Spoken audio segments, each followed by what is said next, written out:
amazing film. There are tissues in the lobby if you need them. And now, please join me in welcoming the writer of The Whale, Samuel Hunter, our moderator, Jenelle Riley, and the star of The Whale, Brendan Fraser.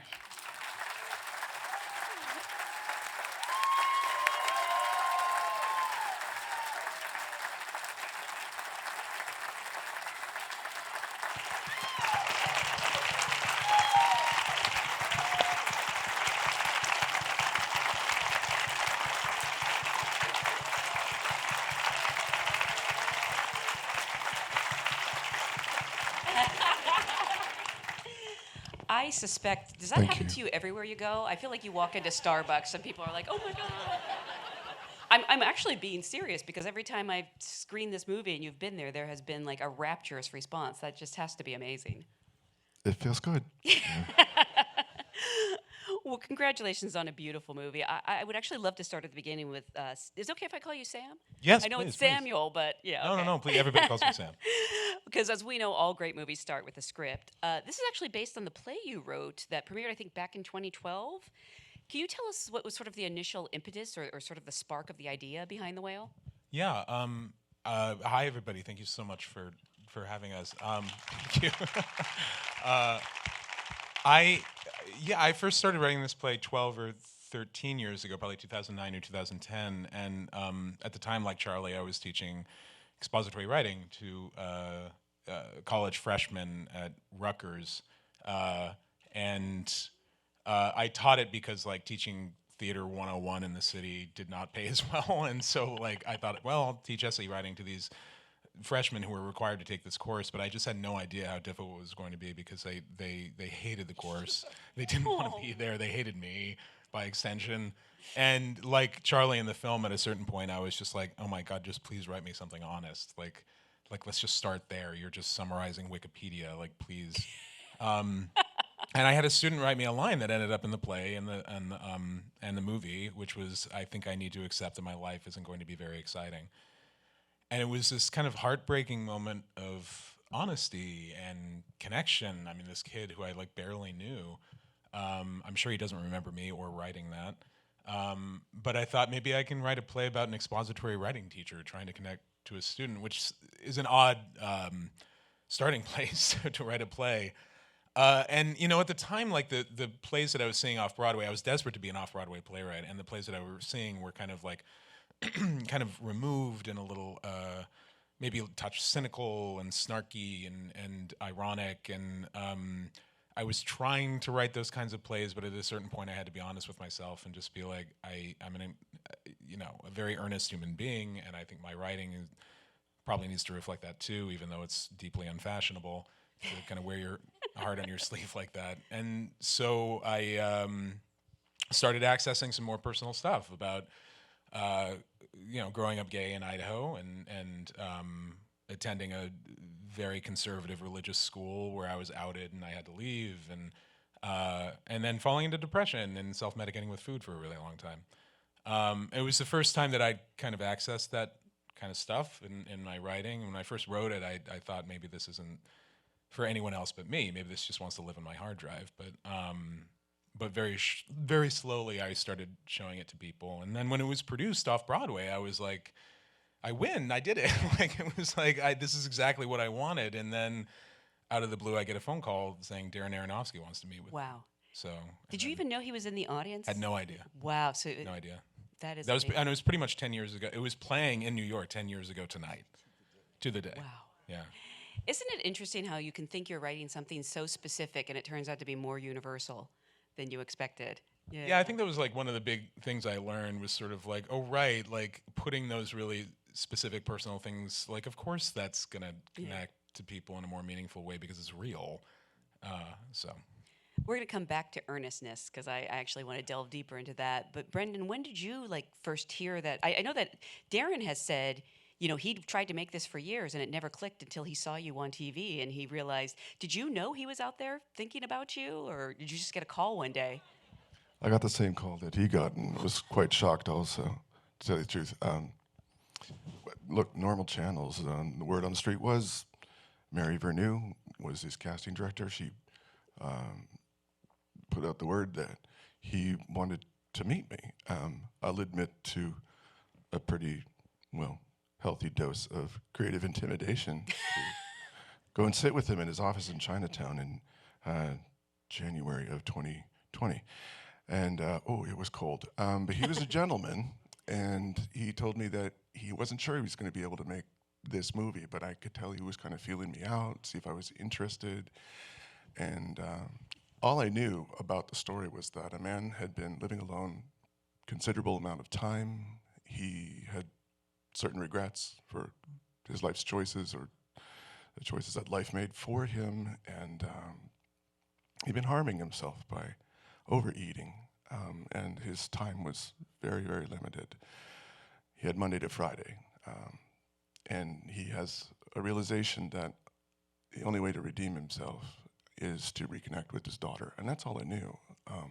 That, and it would require whomever, me or anyone else he hired, to create the character body from the outside in. And he explained that he'd be collaborating with his longtime makeup and prosthetics artist Adrian Moreau, who had worked with him on Mother and Noah and several other films, to put together costuming and prosthetic makeup to create the body of a man who lives with severe obesity.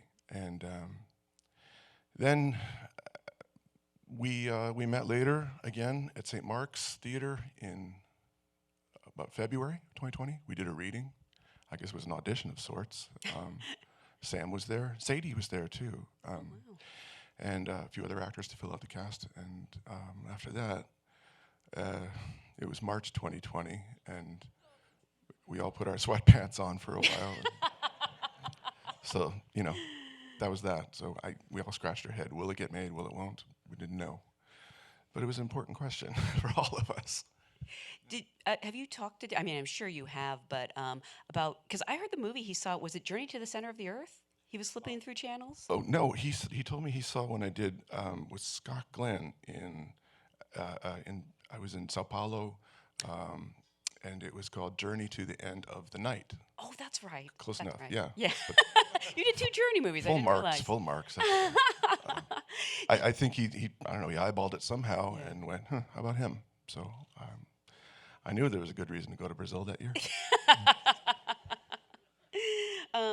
When did you actually get to read the script, and what was sort of your initial response? Because it's one thing to have like Darren Aronofsky telling you the story, but then you really get to read this beautiful screenplay and really see the character of Charlie. I think he had to suss me out first. Yeah. And then I got the script, and I was deeply moved by it.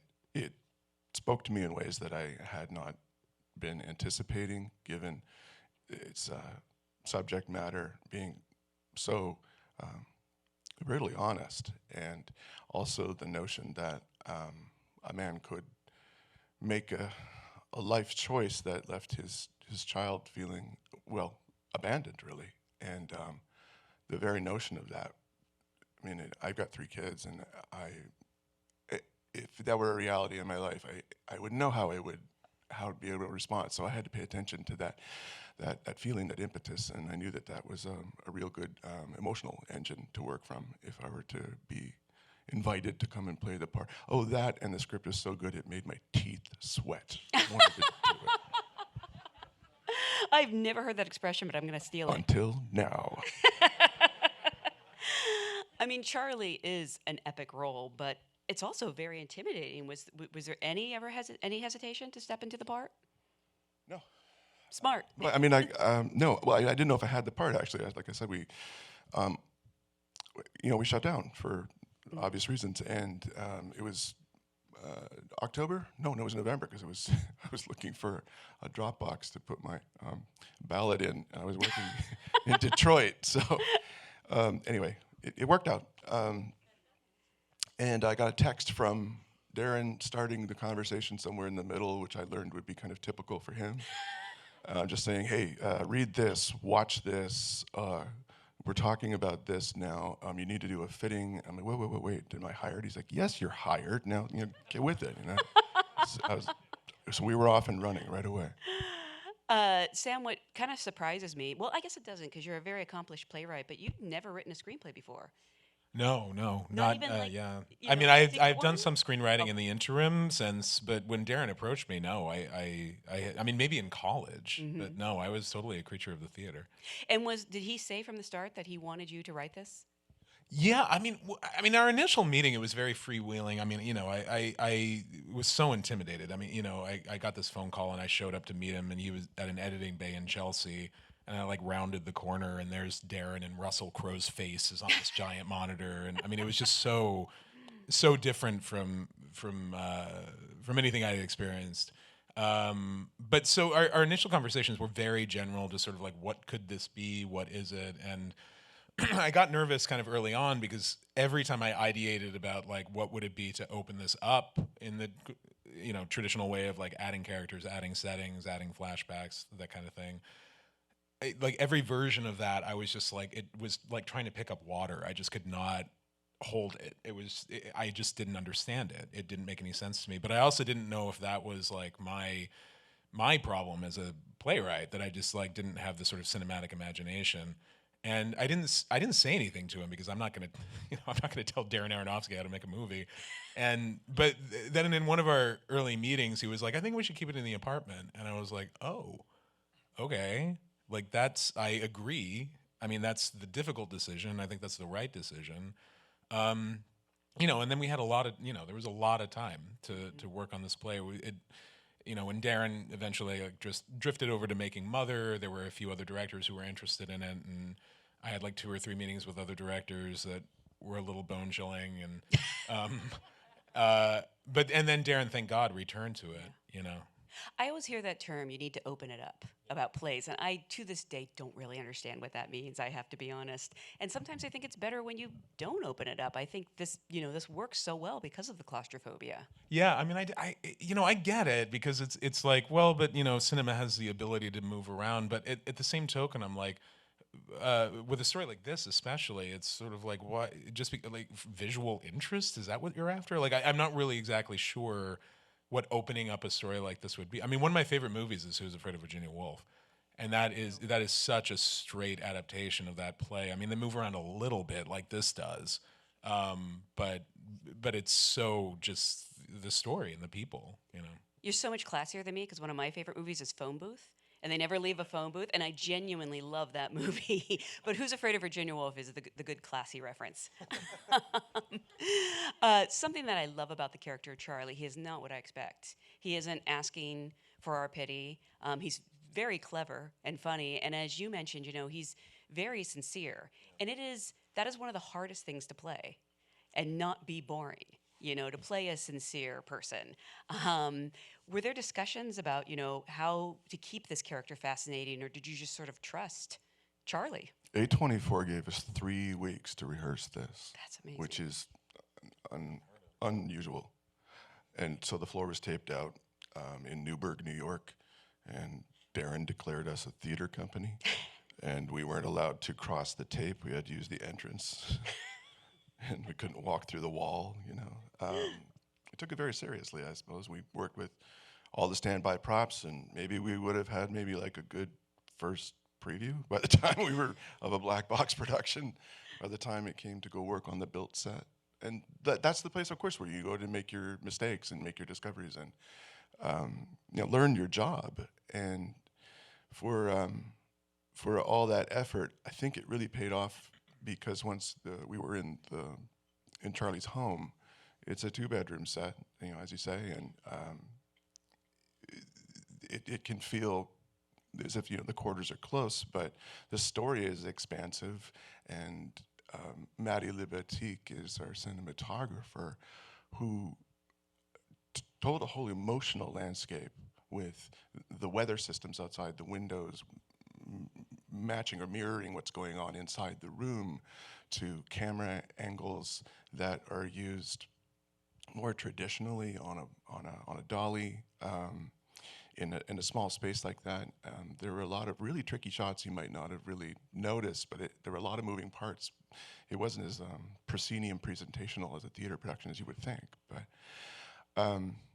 once we got in there, it was like a submarine crew. We were on top of one another. It was days of COVID. Clearly there were protocols in place. We could all get back to work. There's something that I see when I watch this movie, and I think I realize this sort of the filter that brings a patina to it that's really special, of extra, I don't know what it is, what does call it, care. Because for working in that environment, for the very existential threat that we all lived under at that time, it felt as if going to work each day, we might not be coming back tomorrow or next week. And so I went for broke. I mean, I'm all out of moves by the end of the movie. I didn't have anything left, and it should be that way. So shooting chronologically made sense, given the story. Yeah. And when you were writing it, it balances so many different tones so well. Like, were you ever concerned, like, are people going to be able to laugh at this stuff? I mean, you called it the whales for starters. That's bold. Yeah, Appropriate. I mean, I didn't. Actually didn't initially have that title. Oh, really? What was your rejected title? Oh, I'm never saying it. And Ever. you don't have to. Never, ever, ever. Nice try. But no, I eventually kind of landed on it. I think that was the obvious title, but I was resisting it because I didn't want it to do what it does. But then I was sort of like, no, it needs to kind of actually be this deliberate poking at people's prejudices. And I think the experience of watching the film, I'm wandering away from your original question, but like I think the experience of watching the film hopefully is sort of like, some people might bring a set of prejudices or judgments into the room on this, in the first scene of this movie. But hopefully those melt away, quite quickly. Yeah. I mean, it was one of the reasons I wrote the Pizza Boy into the screenplay, is because I wanted to remind the audience that, like, there is this outside world that is still harshly judging this person. Like, the Pizza Boy was us 100 pages ago. Yeah. But I'm totally wandering away from your original question. No, it's as far as the humor in it. I mean, Yeah. we humor, weren't, we weren't in the house tonight. I mean, did anything play for a laugh? But I mean, there's little safety valves there to let steam off every now and then. And that was like a big thing when I was working with Darren. I was like, we cannot lose the humor. We absolutely, like, this man is like a deeply funny, in some ways, like, lighthearted man. I mean, he's like such a joy to be around, and we can't lose that. If there's any drop of darkness or cynicism in this guy, then the whole thing collapses. Which makes everything so much more tragic, which makes us love him even more. Brendan, once you did have the role, or once he told you you had the role, finally at last, where did you even begin with your preparation, physically and mentally? Because I'm actually going to guess, I know, by the way, these are freaking fantastic prosthetics, because nothing takes me out of a movie faster than bad prosthetics. That's right. And they did an amazing job. But where did you even begin with the mental preparation? Mentally, well, look, it was January 2021 when it came around time to get ready to start, really going for it. I locked myself in the room above the garage, and I have, I think I'm middle-aged brain, and I cannot retain dialogue, and I knew that unless I was bulletproof on every line that was in my bones, I had to own it. I knew that there would be no little actor cheaty tricks with looking at sides off camera before action, and hiding them, although I might have done that on a day or two. And on top of that, I'd be wearing a lot of kit and gear that would just be prohibitive. So yes, learn your lines, that helped first. Afterwards, I was put in touch with members of the OAC. They're the Obesity Action Coalition. They're a support group of tens and tens of thousands of people who are there together for the express purpose of ending bias against those who live with obesity. And also they support those who need medical referrals, psychological care, issues with family or eating disorders, all of that. And Dr. Rachel Goldman was our partner, who introduced me to, via Zoom, naturally, I think 8 or 10 people who, I must say, they gave me really stirring testimonials about their lives. They were so vulnerable about what their life was when it began. They talked about their childhoods to where they are now. Some had gone through a bariatric procedure, had great success, and they're there to help again. And there were those who were bedridden and feeling like they were in a sort of unfair limbo that has to do with the healthcare system and gaining permission of if or not to get a procedure that could save your life. You know, it's just an unfair conundrum that they have to wrestle with. And anyway, they were an invaluable resource to me, and I learned that, in essence, don't be mean. Just don't speak harshly to children. It has lasting effects that can cause real life harm, and it's not anecdotal. It's actually there's a science paper that was just published like 10 days ago. Be kind and on top of that, I felt like I needed to own who this guy was and be the voice of those who would be represented in this film. And I took that obligation seriously. I felt duty-bound to bring as much empathy and authenticity to the role as I could. And now that meant clearly that I needed to inhabit who he was. Jeremy Dawson, our producer, came and stood in my driveway with an iPad and walked around me to scan me. My dog was at my heels and kept screwing up the shot. That information went to Adrian, who created a cyber model, and from that, 3D printed devices that could be used as molds. So it was skipping a step in more traditional processes of prosthetic makeup, being the compounding phase of just essentially like sculpting, often by hand. But what that meant was he had absolute control over the character design of Charlie, so that the minutia of the placement of pores, the size of them, moles, more handcrafted elements of airbrushing and hand-punched hair went into each day's application. If Charlie, before he shaves in the movie, he's carrying a couple of days' beard, and Adrian remarked the other day that at the end of the day, when it come to take it off, he's like, it took 8 hours to make this thing, but you can only use them once, I needed to do a test with everyone on the day. It took 6 hours to get into that first test. It was a costume that was spanned off of like a 5-point harness.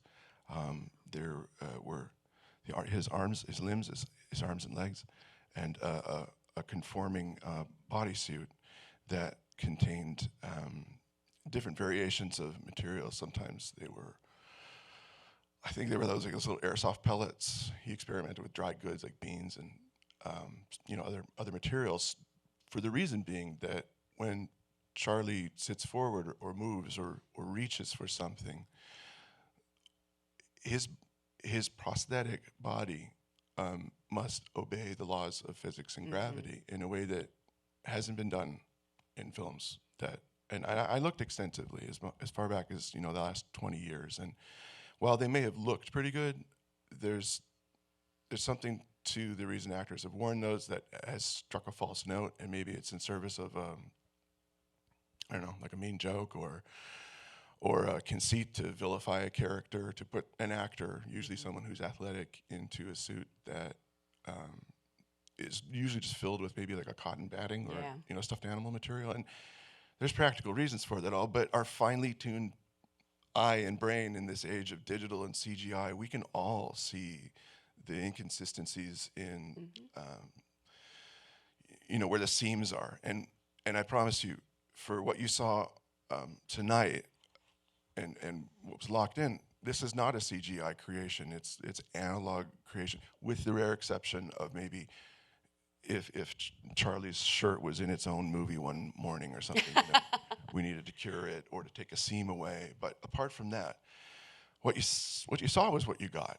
And again, to just underline how, as nearly as you could make this as authentic a body as represented to put on an actor, and I was a lucky guy who wore it.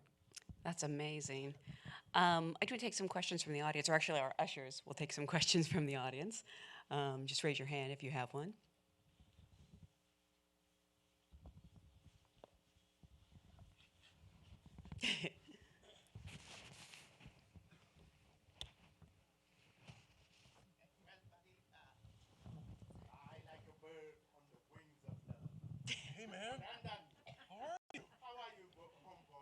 missed you.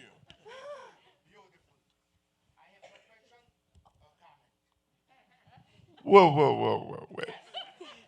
You crushed it.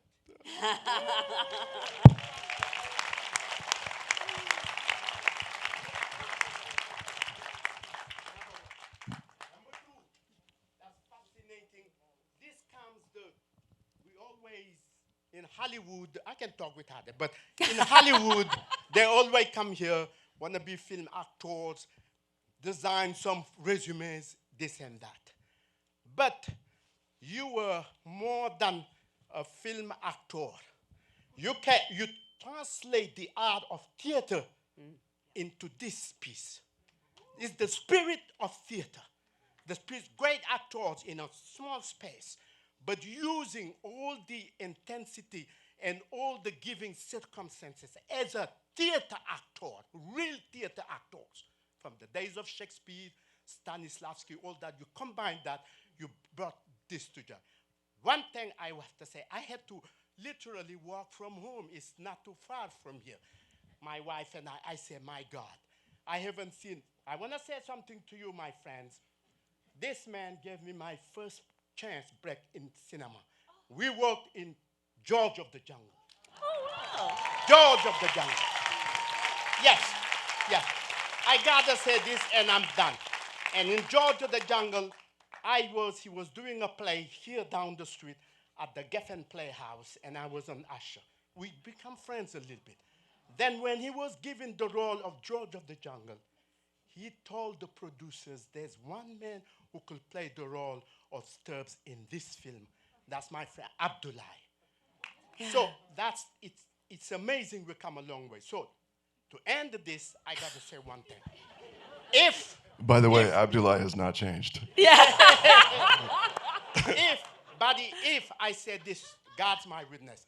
In the Academy Award, if they said, and the nominees are Abdullah Ingom, Jean-Paul Sartre, Simone Beauvoir, and then and not saying to this man, and they say the winner is Abdullah Ingom, I would say bullshit. There's only one man there, and he's sitting, Brendan Fraser. Thank you so much.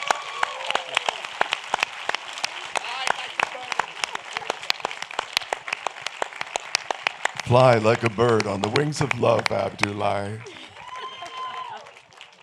What was the show at the Geffen? What was the show at the Geffen?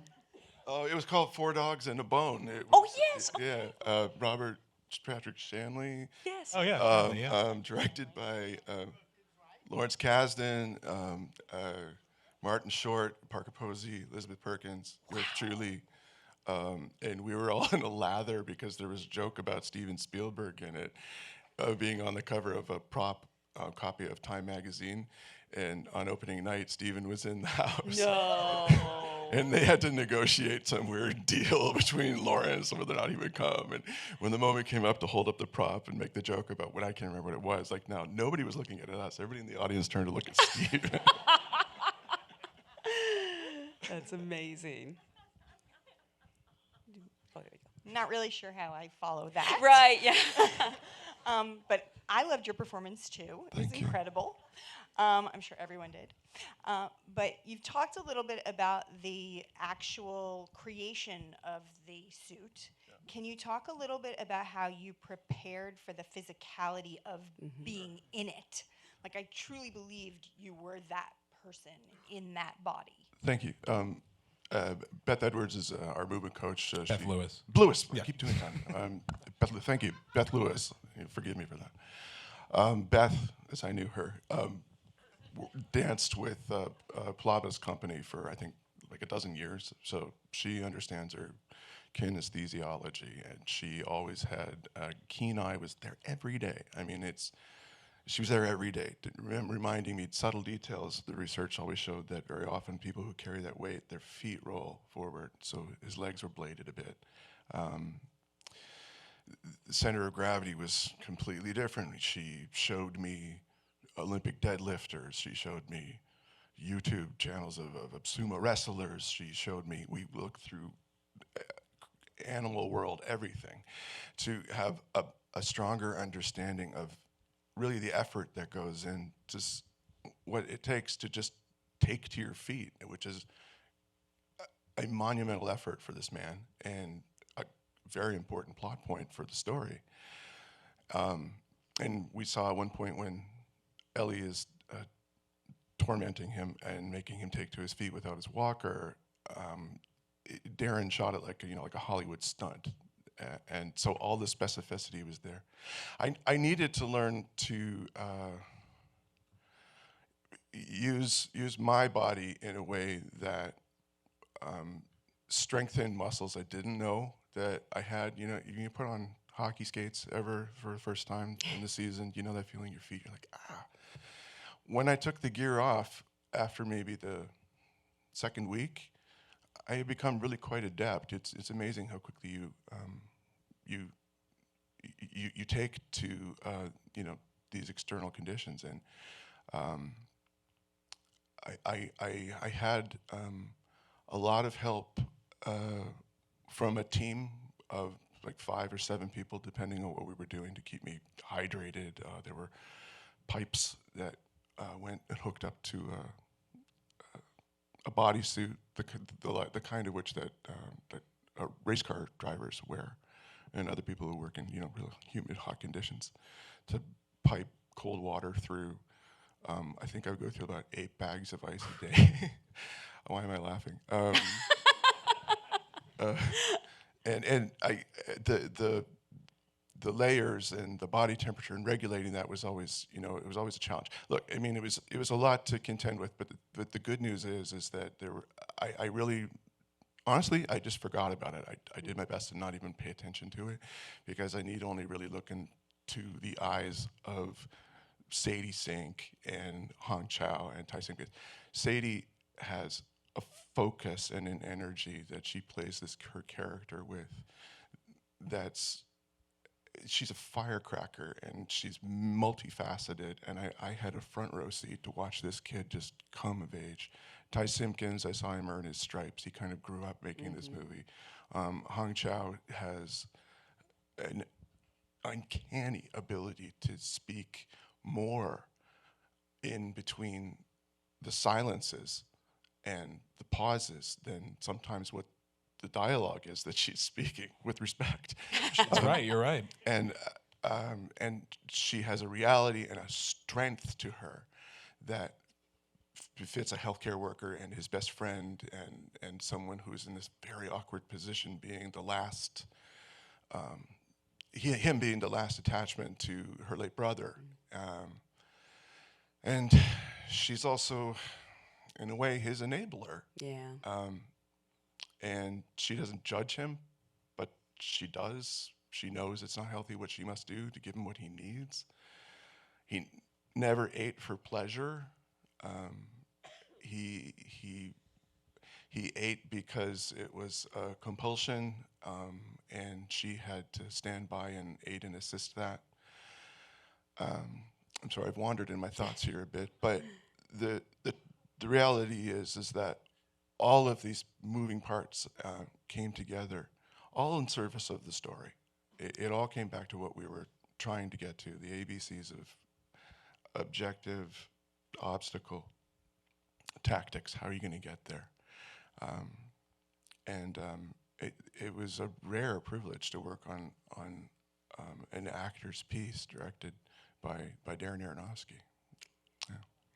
I want to remind everyone that this movie actually opens in theaters this weekend. Please spread the word. It is such a special film. Let people know that they really should see it, and that they're going to have I shouldn't say a good time, but they're going to enjoy and appreciate it, and that it is funny.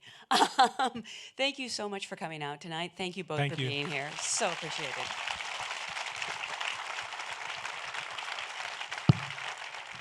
Thank you, one and all.